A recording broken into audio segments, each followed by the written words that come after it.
Hi and welcome everyone. My name is Dominique and this is my podcast.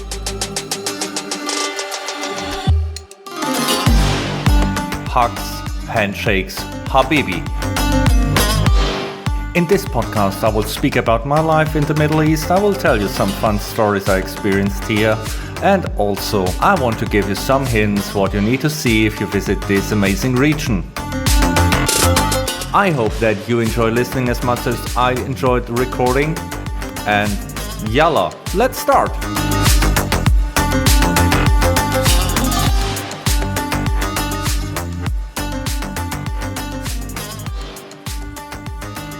So it's Sunday again, so time for a new episode of Hugs, Handshakes, Habibi. And today I do the second part of the last episode. Last episode we spoke a lot about health providers and insurances, and today I want to speak about how it was to see a doctor here. So there were maybe 2.5 occasions where I was in the need to see a doctor, because usually I avoid them a bit. So for example, maybe you hear it in my voice, I'm currently having a cold. Well, it's winter here in Dubai, so we have the 20s and flu season. So I'm not going to the doctor for something like that, obviously. I try to stay away from them because usually they start to do some investigation, then they find something that is unclear and they do more investigation. At the end, I'm a little bit like a hypochondria. And I sleep better when I have the peace of mind that everything is well. But I don't want to go in the very deep examinations and very deep investigations. So I do what's needed, but I'm not not a common visitor. So So what happened that I need a doctor here? So one occasion was about 1 year ago. I was on a trip and I suffered really hard under the weather conditions at the country I was visiting. So it was very hot, very humid, and so a lot of AC involved, and maybe so you don't get the flu from the cold air of the AC, but it lowers your body immune system, and if there is something in the AC you will get it. So this is how it works. So I got something. It was really tough, so I made it the week there. I was really glad to come to the airport, get rid of my stuff, and sit there and wait until the plane departs. I arrived here in Dubai. I just made it into the Uber. I was sleeping the half-hour ride completely in the Uber, and it was really, so with fever and I don't know. So I tried to go to the doctor, and going through the city with a cab won't work.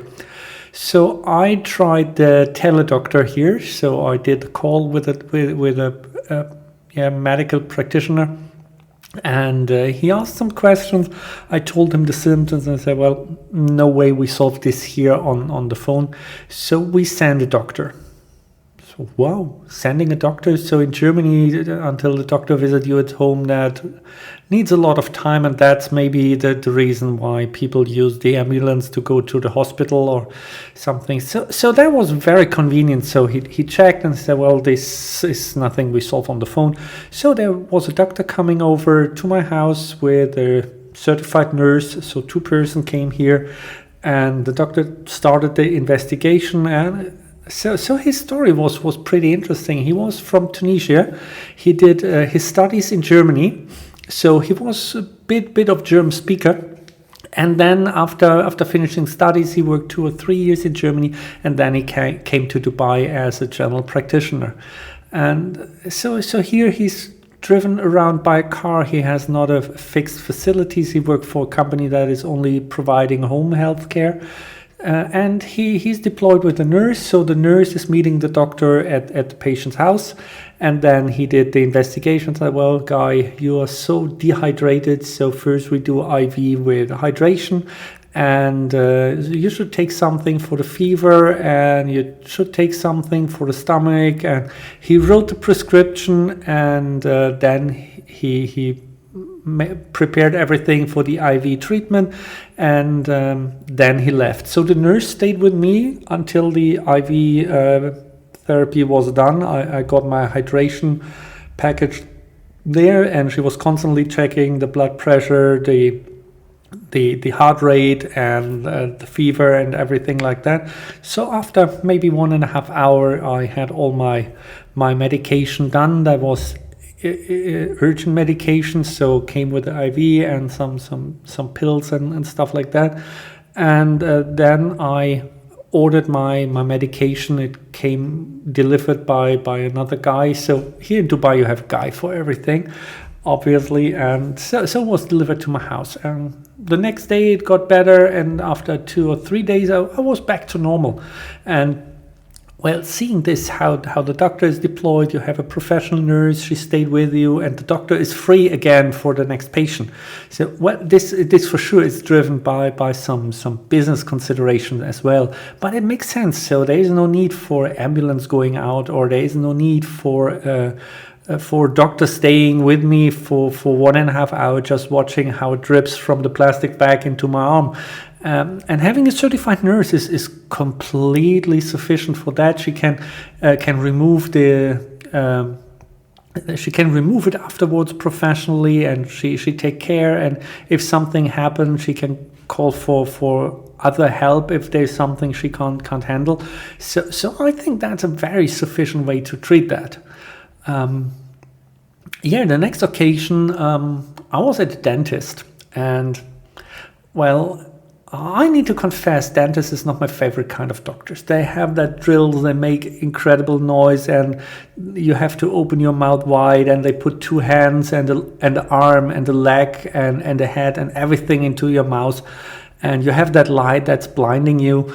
It's not comfortable, and I, to be honest, don't like it, and that's the reason I try to avoid that. But that time, my colleague told me, go there. It's completely different than you expected.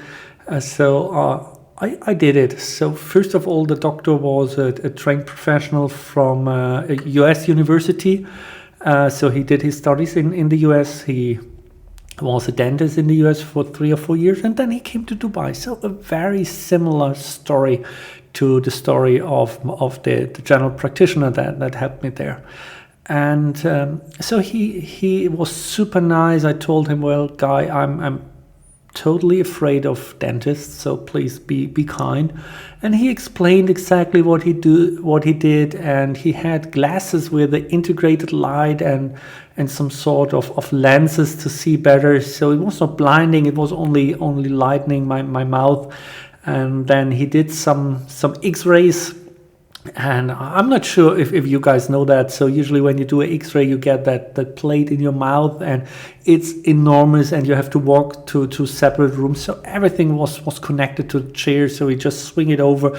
Was really just a small piece he put in there. He took the X-ray. It was done after 2 or 3 minutes. So I wasn't even able to get my blood pressure on a working dentist level until he finished. And then he did that mark. So usually you get a paste in your mouth, and then it stays there until it dries out, and it's just so uncomfortable to get it out. And he had some kind of like a stick, so he put the stick in the mouth and he pulled it slowly out of the mouth, and it did a complete 3D scan of the mouth.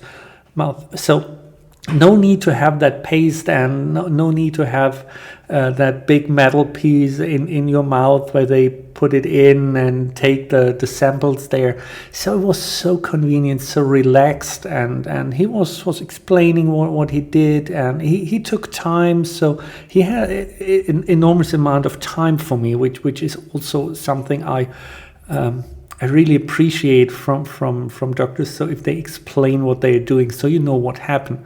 And then he had a small camera, so he took pictures from every tooth, and he brought them on a screen, and he told me, oh, there we need to remove some, there is a inlay that is of concern, so I mark it for recheck in 6 months, and there's an inlay that looks good, and there is some, so we need to scratch it off, and do some precaution work there. And he explained it pretty good, and There was one part he said, oh, we need to take care about that immediately. So I expected the drill come out and you have the noise and the rumbling thing, and he pulled out a laser. So he lasered it, and it was just a small part. So he just lasered it and filled it with some material.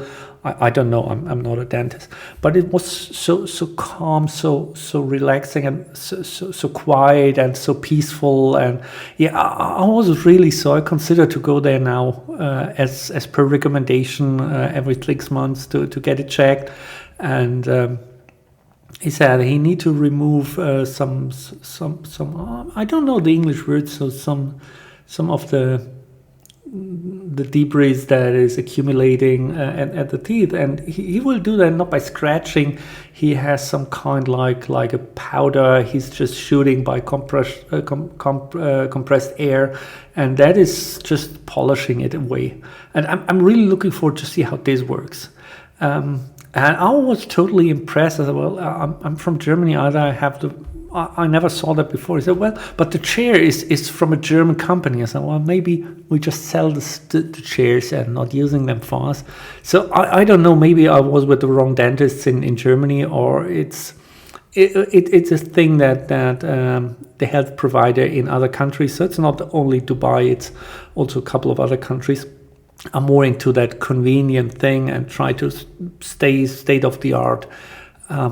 I don't know. And then the last thing, so I had something in my skin, and well, this is a country with a lot of sun. So I went to the clinic, as I explained in the last episode. So you don't go to the doctor's office. So they are health provider operating clinics, and I asked to see some dermatologists to check this, just in case. I said I'm hypochondria, so just for the peace of mind, someone check on this and says, oh, this is fine, or we need to do something. And I expected a waiting time, maybe a week or two or whatever. So they said, well, I have a dermatologist open in an hour. So if you come back in an hour, you can see someone. They do only the screening. They check if there is action needed, and then we ask for approval with your insurance company, because they need to approve if there is some whatever action is needed. But we do the screening right today. So I went down to the hairdresser, got a haircut, went back, they checked it, they say, yeah, we should recheck once a while, keep an eye on it. If it's not getting bigger or not changing, all fine. So and then I remember I spoke with my mom, and she made an appointment for a blood test in Germany, and she got an appointment. So she asked for the appointment mid of Jan, and she got an appointment end of Feb. So this is something, and I was at a specialized doctor, so no general practitioner or something. So a specialized doctor, and was available after an hour. Okay, they just squeezed me in, but that's fine. It was just to take a look on that. Said, okay, if we need to do something, what's the availability? Yeah, we can do the day after tomorrow. That's the earliest time. If you can do a morning appointment, or if you need something in the evening. So they are open till 10 p.m.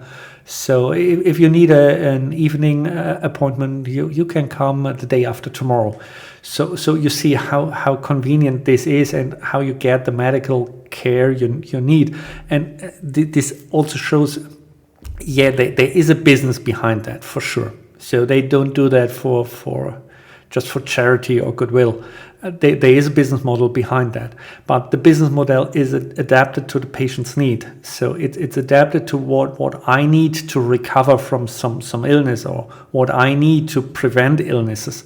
And it's not based on we need to make it as cheap as possible and whatever.